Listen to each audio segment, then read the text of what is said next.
This week, I am in the throes of celebrating. So, some exciting news in the Riley household is that me and two of my daughters, we auditioned for our local community theater production of the musical Annie.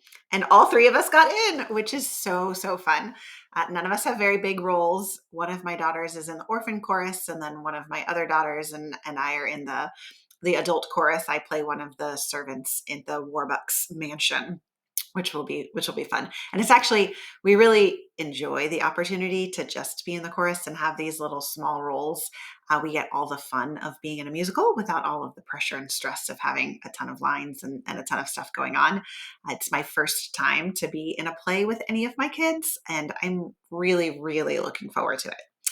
At the same time, doing play rehearsals and adding this into our schedule is a tremendous undertaking. It is a lot of practice. We will be there, especially closer to the production, 5 nights a week for 2 to 3 hours. So it's a pretty big deal and a very large commitment. And of course, we have a very busy life and a busy schedule already. And so trying to fit one more thing in is just something that I'm going into just fully aware that this is going to take a lot of patience, a lot of juggling. It's a lot of extra work for my husband who steps up and really takes on a lot when I do performances, which is such a gift that he does that for me because it's so fun. I really enjoy it. And I'm really excited about sharing this with my kids this time around. I am in the season of my life of really just driving around all the time. I wear my chauffeur hat very often. All four of my girls, they are old enough that they're involved in activities, and each one is going this way and that way and every which way but loose. But none of them are old enough to drive, which means it all comes down to me. My husband does help, of course, if it's after his workday, but a lot of times what's going on is before he's even finished for the day, or sometimes he travels for work, and so it falls on my shoulders a lot. And a couple months ago, I was driving around and running late, like always, and getting frustrated. And I thought I was going to make it through a light, and it turned yellow, and I had to come to a stop. And I was getting really stressed out because red lights are the worst. It's just so annoying. You're just sitting there doing nothing, especially when you're at one of those red lights and like there's nobody in the cross traffic. Like you don't even know why it turned. You're just sitting there for nothing. And I remembered something that I had heard from a saint. And of course, I can't really remember who it was. I'm really good at remembering lines and concepts and things. I'm terrible with names. And so when it comes to the saints, it's not really any different. But this saint had said that the fruit of perfect obedience is patience. So if we are practicing perfect obedience to the will of God, in all things and in all circumstances, we would be perfectly patient. And I desire deeply, of course, because I long to be a great saint, I desire that perfect obedience. I want to be obedient to the will of God. And in that moment, when I was at that red light, I realized, whew, the Lord wills me to be at this red light right now.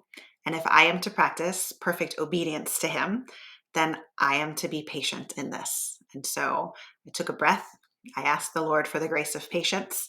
I could feel my blood pressure like immediately coming down. And I said, okay, this is where I am. This is where the Lord wants me right now. And that is okay. And I will get to pick up my daughter or drop off my daughter or whatever I was doing. I will get there when I get there. And I do not need to stress about this right now. I will be patient in this moment.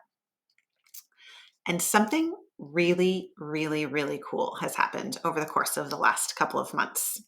So that moment, it was just a tiny moment. It was just like maybe a minute of my day from several months ago.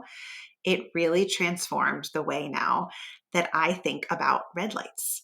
So every time I come to a stop at a red light, I experience that as a moment of grace from God, where He gives me a beat to stop and recenter and think about Him. Remember who's in control, remember who is in charge, and really just slow down and pause.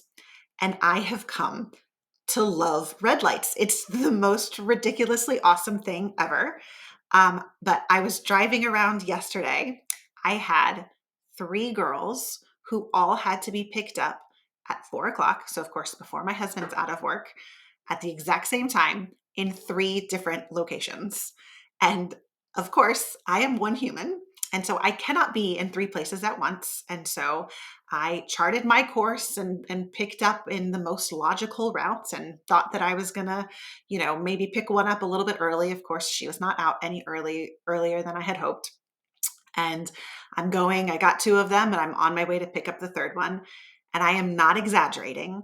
I was stopped at every single red light. It took me as long as it possibly could have to get from the one school to the other. And the whole time, I was just smiling. By the last traffic light, when it was literally every light in between the two schools, and I knew it was the last light before I got to my destination, I laughed out loud. And my other two girls who were in the car, they're like, "What's so funny?" And it became a joke between me and God, where he's like, "Yep, you're going to be late. Yep, you're going to slow down. Yep, you're not going to be super mom. You're not going to be perfect today. Your daughter is fine." And of course, she was there with her friends who were also waiting to be picked up, and they were laughing and having a great time, and everything was fine. And it was really, really beautiful to experience how something that used to just irritate me and get under my skin has now become a profound moment of grace throughout my day. And like I said, I'm driving all the time. So I get these little moments of reminder throughout my day, every single day. So this week, I want to challenge you to find and identify something that irritates you, that annoys you, that gets under your skin, something that you deal with probably on a daily basis or close to a daily basis, that maybe you can do the same thing and transform into a moment of grace for you. So maybe that is a super annoying habit of your spouse. Maybe that's your kids who leave their dirty socks laying all over the floor and you have to pick up after them constantly. Maybe it's an annoying coworker who just like really grates you in the wrong way and you just really struggle to be in the presence of that person.